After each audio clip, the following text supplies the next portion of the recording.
Hello everyone and welcome back to another Black Desert video. So I didn't expect to have to do another node update video so soon. I feel like I just did one.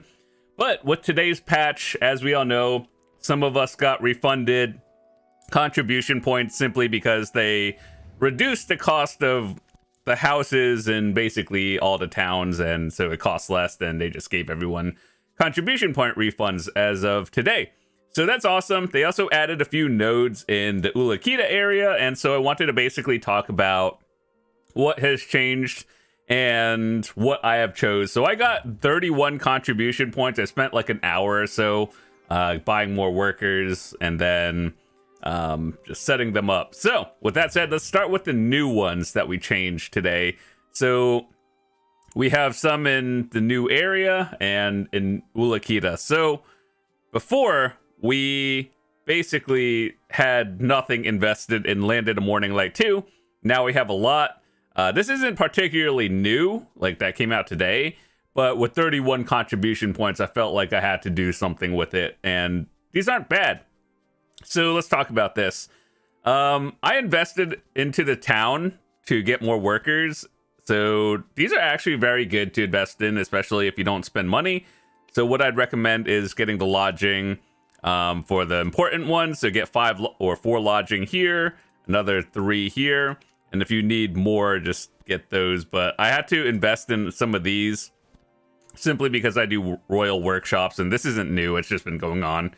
But and we got some here, and what do we have? So here are the important ones that I would recommend. Both the maple timber and maple sap ones are very important. Maple is in general worth it, so both the sap and the timber are valuable in my opinion. Here we have an excavation node, trace of nature, and rough translucent crystals are very expensive, so high value node over here. Same with this one. You use the rough translucent crystals in here for the royal workshops, or you could just sell it, it doesn't matter, but either way you're going to need them. And of course the trace of nature, if you're an alchemist, then you're going to use them. Down here, what we have invested in is fir timber. Fir timber, I believe, is actually worth a lot spiritually for if you do alchemy as well. And zinc and platinum, very high value node, in my opinion. So just get this one, if anything.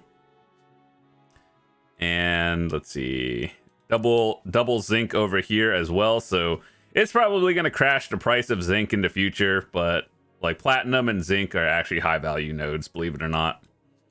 Down in the Gadu village, we have just one node because these aren't actually anything important. All we have this is for pine, timber, and sap. This is skippable if you are limited on contribution points, but I value the sap and timbers just in case. But aside from that, this is actually a very straightforward note like setup. You get a lot. You probably have a bunch extra in the Yukyo Street, and then you only need a few. Like, just use the free ones. If you need some, invest into the town if you wanted to. So yeah, just invest into that, and you use just the one that it gives you for free here, and then that's what I use this one for. So aside from that, the most investment that you're going to be spending is in this town with the high value lodging over here. So Land in the Morning Light is actually very cheap in terms of contribution. It's like 1 for most things. So that's my setup here.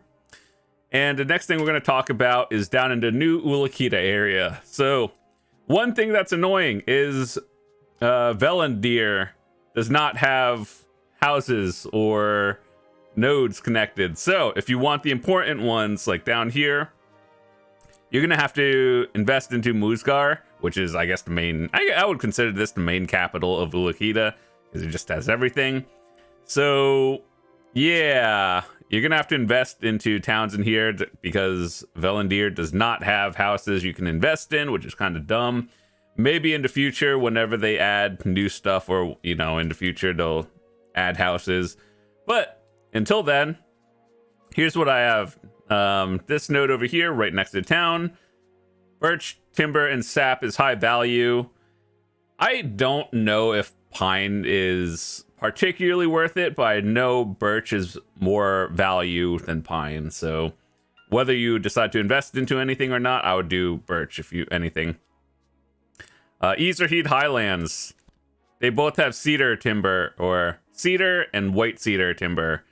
These are actually valuable nodes and saps, just because if you're an alchemist, you're going to use all of these. So I have these connected to Trent because, okay, so you see how both of these are cedar, white cedar, and cedar sap. I believe in Trent, I have this connected with a lot of cedar and, you know, stuff. So basically you're combining it and it just goes into one node. So that's connected to what's going to Trent. All right, so aside from that, I don't particularly have any nodes. I have Darkseekers just because I grind there and it's a level 20 node, not because it's actually worth it. But if I had more contribution points, City of the Dead is a decent investment as well. But I did invest into Asparkin, and what we have here is double excavation nodes for Trace of Nature and Rough Crystals. These rough crystals, once again, are worth a lot in royal workshops, but just getting Trace of Nature in general is always good. Then you can sell the crystals if you don't need it. And I invested into these two for iron and more crystals. So I don't particularly need copper. Iron is always useful, but you know, that's over here and that's pretty good to invest in. So that's 31 contribution points, believe it or not. This one over here, this one right here, this is 2 points. Everything else is 1. But either way, it's actually still worth 2 in my opinion. So yeah, I invested 4 into here. You're gonna have to. They do sell the thing on the Pearl Shop now for more worker lodging if you are pay to win. So either way, it's not really a big deal. But I just wanted to show you what was up, and I'm just gonna extremely quickly show you my nodes for all the other towns, just to basically show you what's invested into and what's not. Here, Velia, important ones. Basically, any timbers, but high value would be chicken meat and eggs, always valuable nodes, along with any other ores you need. Heidel English, you invest into platinum and Trace of Nature with the excavation nodes, and those are high priority. Anything else here is optional. Once again, I'll leave a link in the description to my previous node setup video where it talks about all of this in detail, but this video is mostly for the new stuff, and then I'll briefly skimming what I think is important. But if you want to see the more detailed one, I'll leave a link in the description. Calpheon. Calpheon is basically coal with down in here in Kepler, and basically any timbers over here. Trent is more of like a mid to end game investment, but you're investing in a lot of timbers, especially fir timber and cedar. These are worth a lot in my opinion. And especially if you're an alchemist, you're probably using all of these saps, leaves, and bloody tree knots. Down in Grana, we basically have an excavation. The only reason why I have Ash Forest connected is because I'm grinding there for the artifacts. But aside from that, irrelevant for most people. Old Wisdom Tree, we have Crypt of Resting Thoughts. Well, I think all of this is connected to Odraxia, actually. But we have a thing going in for Thornwood. Thornwood and Crypt of Resting Thoughts probably over there. If you're looking for Mithril, that's connected to Duvenkroon. More Mithril from Olin's nodes. Aside from that, more saps and everything. But aside from that, chicken meat and eggs for Odraxia, very high value. I used to do a lot of alchemy for elixirs before harmonies existed. Now it's very minimal. We talked about all of that. Duvenkroon. Realistically, the only one is Mithril and Duvenkroon.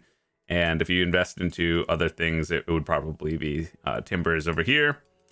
Ilton, Mountain of Eternal Winter. These 3 nodes are extremely important.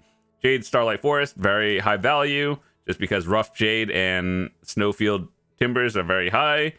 Same with birch, once again. And then the Highlands over here, more cooking honey. I don't think this one's particularly important, but if you were limited, I'd probably invest in Jade Starlight Forest and Mountaintop. This one, for a Citron, really if you need it, otherwise irrelevant. Altanova, what's Abandoned Iron Mine for double zinc is important. Omar Lava Cave for coal and zinc. Basically, we're stacking zinc. And then the rest of this is personal preference. Down in Altanova to the right side, we have more timbers. Realistically, do you need the timbers? Not really. I have 2 million Elder Tree timbers, but I feel like I'm probably never going to use it.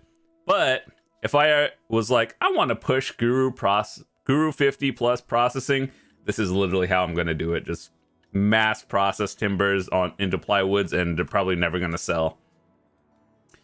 Sandgrain Bazaar, we have iron ore and cactus for some reason. I don't think I'll ever use it, but I just I have cactus growing for some reason. And Ari Haza down here for the Gavinia Volcano Zone for more crystals and ores. This is one of the things where you kind of have to know what you're doing with it to invest into it. They used to, they do craft the Monos accessories, which are a little bit less relevant these days. But if you need these for other reasons, then it's good to start collecting them. Let's see, what else do we have? Morning Light, we talked about this in the beginning. Everything else is the same here. So if you want to just take a screenshot, there it is. And let's see, what else do we have? What is that? Hold on, let me reset that one. Okay. So, yeah. Valencia, that's what it looks like. Grana, that's what it looks like. Morning Light. And the new Ulukita setup. Honestly, I already had a few of these invested in just because I used to grind there and the nodes are maxed out, like Dark Seekers, Tungrad. I think City of the Dead, it's not a good grind spot, but the investment into here is not too bad. And it sucks that Velendir does not have houses, so you have to connect from Musgar first. But these 3 nodes, in my opinion, are worth it. Anyway, with that said, that was a quick overview of my nodes. And once again, I'll leave my full detailed one that we did actually pretty recently. So if you want to see every node in detail of what I had, you can watch that one. But this is the update. And with that said, I want to say thank you guys so much for watching. I hope you guys have a fantastic day. If you're new to the channel, hit that subscribe button. I'd love to see you guys come back, and I'll see you tomorrow. Peace.